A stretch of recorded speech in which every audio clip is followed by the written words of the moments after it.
All right, Reggie, you ready to dive right into this? Let's do it, man. Let's do it. The Wolves took one on the chin last night, getting blown Yeah. out by the Memphis Grizzlies, 124-96, led by who else? Ja Morant, who was one rebound away from a triple-double in the Grizzlies bench that outscored the Wolves 60-43. This was the Grizzlies team in performance I think a lot of people were waiting for, as you saw the depth and the complete balance of this roster with 7 players posting double-digit points, including Jaren Jackson and Desmond Bane, who took advantage of Ja Morant's just freaky ability to create plays for his offense. Not surprisingly, the Grizzlies showcased one of the league's best offenses, but I think fans got a glimpse of just how good this defense is for Memphis, really for the first time in the series, ranking 6th in the league in overall defense. And it just felt like it was that suffocating defense that fueled the Grizzlies offense on the other side of the court. Anthony Edwards led the way for the Wolves, 20 points, but after that,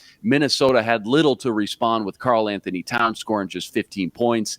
And D'Angelo Russell, who I had on a big game, my X factor during yesterday's show, I'll admit when I'm wrong, comes up short with just 11. You're killing me, man.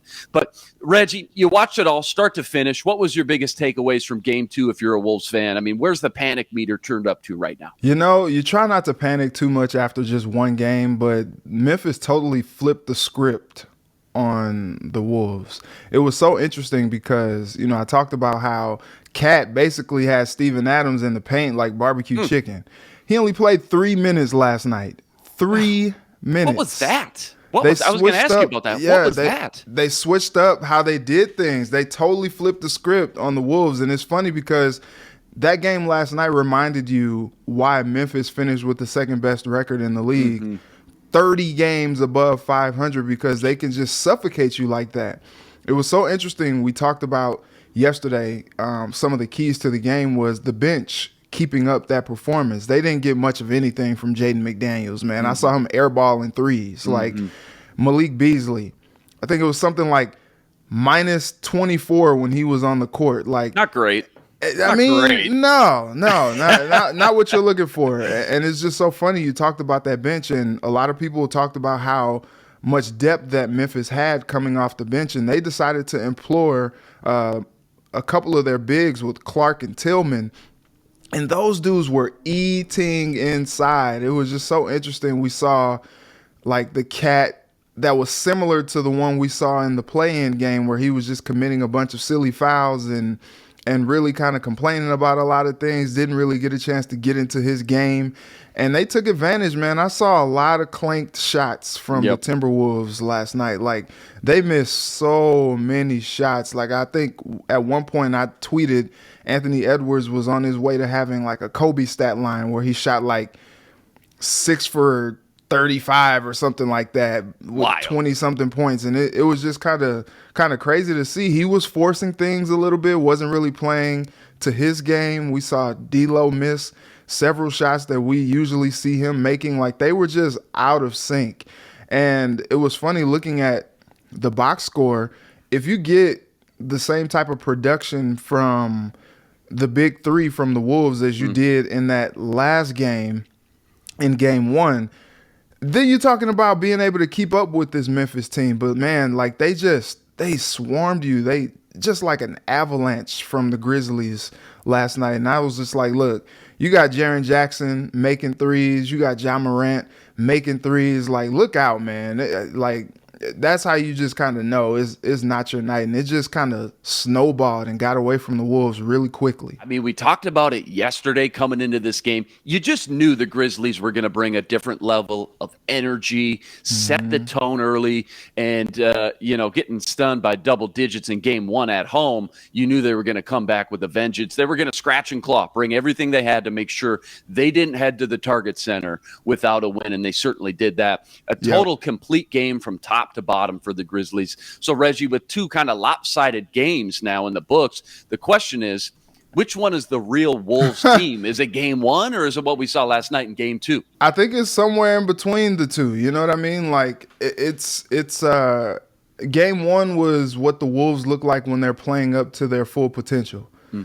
Game 2 is what the Wolves look like when they are kind of feeling themselves a little bit. And it's funny because if you talk to people who cover the Wolves, they do have a issue with overconfidence sometimes. And they kind of came into Memphis like they were the team to beat, like they were those dudes. And it's like, look, you can feel like that all you want, but you got to back that up. You know what I mean? Like, you got to come out there and show and prove your mettle game in and game out. Like, it's the playoffs. It's what's decided. Now, look, in the playoffs, we see different things. Like, I remember watching the finals with the Warriors and the Cavs back in the day. It was just like, there were games where the Warriors would blow the Cavs out in the finals. And then there were games where the Cavs would blow the Warriors out in the finals. And it's interesting. It's just 2 games, and you don't want to draw too much from just 2 games. But at the same time, it's just like, man, that's concerning. You saw a lot of things that if you're a Wolves fan, you're a little worried about, like looking at this stat line. Pat Bev was 1 for 6 in 29 minutes. D'Angelo Russell, 3 for 11 in 28 minutes. You got Jalen Noel coming off the bench. He was +7 with 6 points, but it didn't really impact the game that much. And it's funny because it's like, you got guys that are impacting the game off the bench. Like, the bench production was fine, but when you're getting outscored by 12, 13, 14 points by the other bench, then it's just like, what can you do, man? I just think they need to get back to playing Timberwolves basketball, playing to their game and not trying to out Memphis, because like that team is strong. Like you're not about to, outdo them at their own game. A big wake-up call for sure coming after that Game 1 victory. Things will not be easy. We'll see how the T-Wolves respond. I know you already touched on it, so I don't want to double-dip too much, but for me, a novice NBA, it was just so interesting. Memphis coach Taylor Jenkins pulls Steven Adams, like you said, physically imposing, big man, after just 3 minutes, and went to his bench, and man, did it work. Again, the Grizzlies bench outscored the Wolves 60-43, had 4 bench players put up double digits, including former T-Wolf and Apple Valley native Tyus Jones, who put up 10 of his own. So Reggie, explain me, to a novice NBA fan compared to yourself, this little trick up the sleeve Jenkins pulled on the Wolves, playing more small ball and better speed and tempo, clearly had a big impact on the Wolves' final outcome and their efficiency. Yeah, you saw Cat have a lot of foul trouble against some of these more younger athletic bigs. I mean, Steven Adams isn't that old, but he's just not. He's a little bit more of the traditional big, as opposed to guys like Tillman and Clark who can move a little bit. They're a little bit more agile, and we've seen that Cat has a little bit of issues sometimes because it's just like, no, I'm gonna out athletic you, right? And it's just like, no, Cat, just like, play your game. And it was just so interesting seeing that play out. Like, they got killed on the boards, right? Like, they got killed on the boards, and it was just interesting because it's like, look, there were guys in position. There were times where there were 2 Timberwolves around the basket, and somehow the one Grizzlies player that was there got the rebound over them. And it was just like, come on, man. Like, you can't do that. And especially with as many shots as they were missing last night, like, second chance buckets were at a premium, and they needed to be the ones making them. And it just wasn't happening, man. It was kind of tough to see that. Even when you saw like a little glimpse, they might go on a run or every time they tried to go on a run and tried to make this thing competitive, Memphis always had the answer. And what does that sound like? That sounded like Game 1 in reverse. And so it was just interesting to see like the Timberwolves just not be able to keep up. When we talked about it going into that game, they have all the talent in the world to be able to keep up and even overcome the Grizzlies. But when they don't play to that ability and that level, that's the outcome you see. I just want to know, do you think that kind of blueprint laid out to stop Karl-Anthony Towns that we saw in the play-on game against the Clippers had anything to do with what Coach Taylor Jenkins, the move he did, putting the bench guys in, the smaller guys, and pulled Steven Adams? And do you expect them to just, now that it worked, right, copy and paste that? I mean, should the Wolves and Cat expect that same game plan, you think, going into Game 3? I think so. I mean, look, if I'm Cat, I'm like, okay, all right, I see what's going on here. I think in Game 1 he took advantage of, there was some just defense where Steven Adams, it was like, dude, where are you at? What's going on? And it's just so interesting how they decided to clog up the lanes a little bit more and challenge Cat to play a different game, and he kind of played into their hands.